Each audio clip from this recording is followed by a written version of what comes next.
Hi, my name is Pam Carriker, and I would like to demonstrate some Visual Journalism 101 techniques to get started in art journaling in a Strathmore watercolor art journal.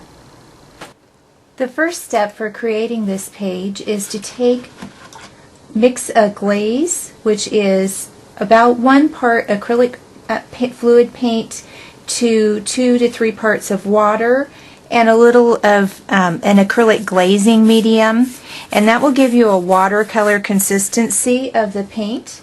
And you're just going to paint the whole page with a very light color, and it doesn't matter brush stroke direction or anything else. You just want to get the page nice and covered with this light paint. Once the first layer of paint has dried, you're going to take another color of paint, and I like to use one that's just a little darker but the same color family as the first one, and you're going to paint on some of that color around the outside edges.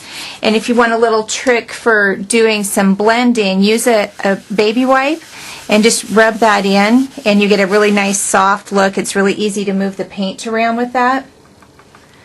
And just go around the page and remember to leave some of the original color showing through. When that's dry, then I'd like to take a rubber stamp that has some text on it, and this is an unmounted rubber stamp, meaning it's just the rubber with no backing.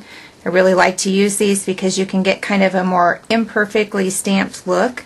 And I'm using a permanent dye ink pad so that I don't have to worry about the ink running later on in the process as I add wet layers. And you can see I'm just adding a little text that's going to be underneath. I call this under journaling. You can either use a rubber stamp like I'm doing, or you could use look that up again. You could use just some journaling of your own, and I do that a lot. And right over the top of that, I'm going to add a third color of paint to my page. And you can add the glazes of paint as much as you like over the top, just layering them back and forth. And as long as you let them dry in between, your colors won't muddy up and they will stay true.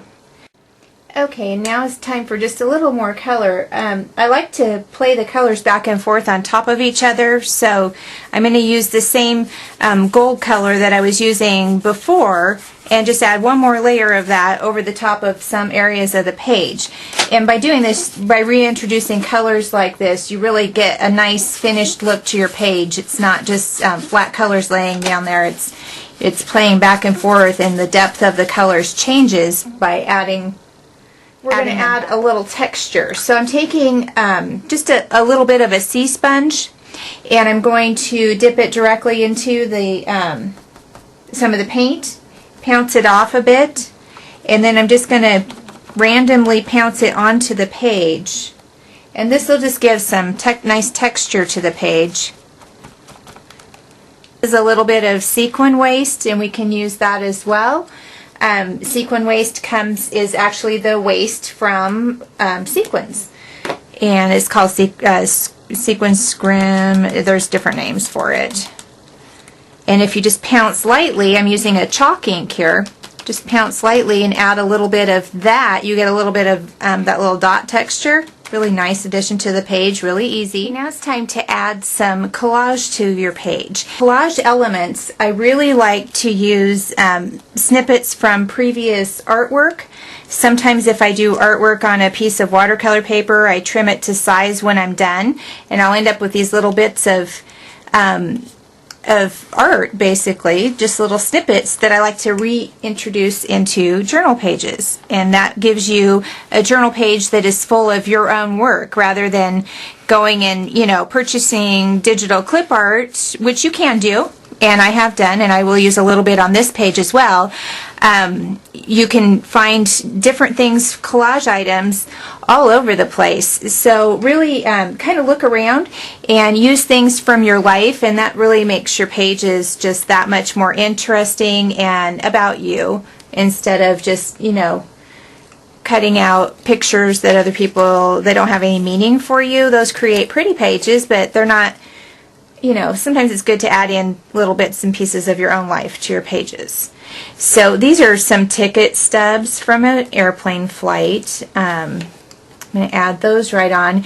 Some of these things don't glue down real well, and what I do is I peel the layers of paper apart to get an ultra thin layer, and I rip the pages too, so that you get a nice torn edge, and that gives you an easier collage surface to work with, because you have that nice fuzzy back edge and it grabs that glue really well.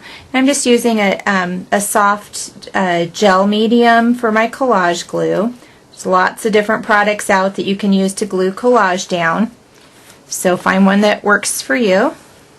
And see, I'm just working it back and forth. I paint the back of the piece of paper and I paint the page that I'm gluing it to, and just keep doing that around the page. And I'm saving my focal point, which is going to be a photocopy of my husband and I for the end. So continue to glue around and add collage items around the outside edge until it gets to a point that you like it. So you can see I've added several pieces of collage around the outside edge. I'm getting ready to add my focal point, and my focal point is just a black and white copy from the printer of a photo of my husband and I. And so I'm just going to add the glue to the back of that.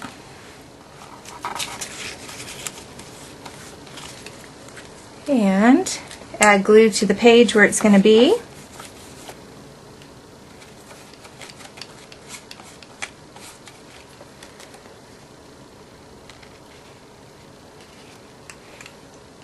And just right over the top. Okay, when your collage items have dried, it's sometimes a good idea to take a little extra paint from your palette and kind of paint over the top, and this will help integrate the collage materials right into the background. And what I'm doing here on the text portions is I'm kind of leaving those parts of the text that I want to show. I leave those blank. Now I'm going to add just a few more stamping details over the top, and I'm using a little hand carved stamp here. I'm just going to randomly stamp that on the page. What is key to keep in mind when you're working in a journal is just to go back and forth between processes and do it repeatedly until you get, you know, a nice layered look on your page that you really like, and it just helps tie everything in together. The more you layer, the more interest your page will hold. You can see I'm just going right over the top. By going over the top of your page elements, you're integrating everything together, and it just starts tying everything together, which is key. And I don't worry about things being stamped perfectly, because that's not my main goal here, to have everything, you know, I want it to look like some things are fading out and some things are standing out more. This is a little script stamp that I'm going to use, and I'm just going to go right over some of the elements with this.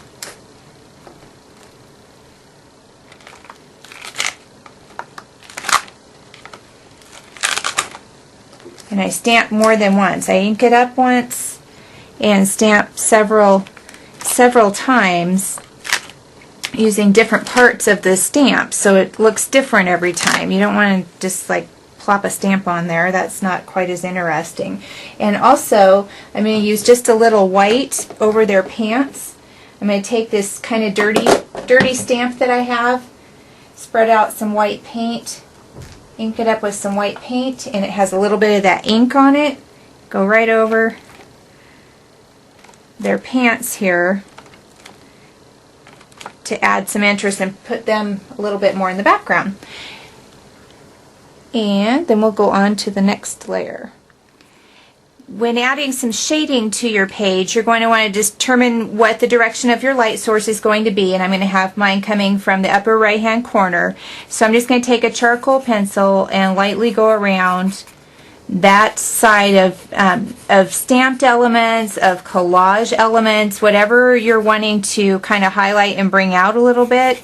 And I'm just using a few sketchy strokes, and then what I do is I take a blending stump and blend that out. And that really just gives a nice soft look to the page. It makes the elements really sit in there nice. It makes them pop off the page if you want them to. And I'm just smudging it a little bit. And you end up with a little charcoal on your blending stump that can carry you over a few elements as well. So just do that around the page. Kind of set these little elements together and blend them in. When you go to add the text to your page, sometimes I just write randomly on the page, and other times I want the text to be the thing that's the kind of a focal point as well. And on this page was all about the journey, so that's what I wrote on here. And I used a graphite pencil first, and then I'm just going to use a little acrylic paint pen to get that flowing, to write the words. And a lot of times I'll start with like the biggest main word and kind of figure out how I want that to look on the page, and then write the other ones around it. I kind of write randomly, and I make the words fit into the spaces that are there, even if it's not you know, a perfect space, or the word doesn't quite fit perfectly into it. So I would just take the paint pen, go around. Can use any kind of pens for this. There are so many pens, it would take all day to name them all. So I just use different types of pens, different types of lettering, and get your words and your voice to the page. And then it's time for some doodling on the page. When you have your lettering, you know, finished off, and I added a little heavy black line to one side and a lighter black line to the other, following the same principle as the shading. So it looks like the letters have a little depth to them. And I just did that with some black pen. And then I also like to take the black pen and kind of do a little sketchy stroking around the outside of some of the images, just to give it a little more drawn look. You can hang things, like I'm going to hang this number 2 just by drawing the line straight up there. Hang that up. You can go around and, you know, block off some of the words that you wanted to show so they pop out a little more. Some numbers, things like that. That's one thing that you can do for adding the little doodle to the extra. I added longer hair to her because I have longer hair now than I did in that picture it was taken a while ago. So, you know, play with the picture, add things to your characters in the pictures. This is just a white pen, and I like to fill in like the little flowers. So I'll go around and do that and add some detail to the little hand-stamped flowers that I did. Add some centers to them and some little dots and things like that, just to make those sit on top of the page a little more and be kind of a nice design element to it.